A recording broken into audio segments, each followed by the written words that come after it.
Welcome to Samba Samba. Enjoy the video. In this video, I will explain how to connect Petkit to Wi-Fi.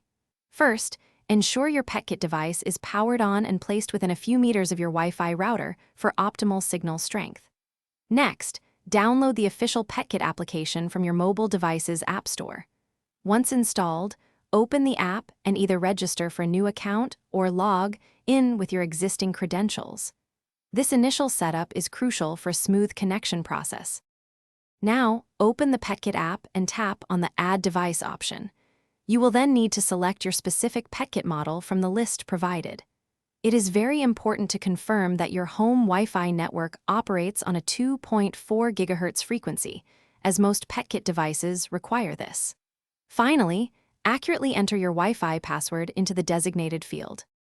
Once your network details are entered, the app will guide you to put your Petkit device into pairing mode.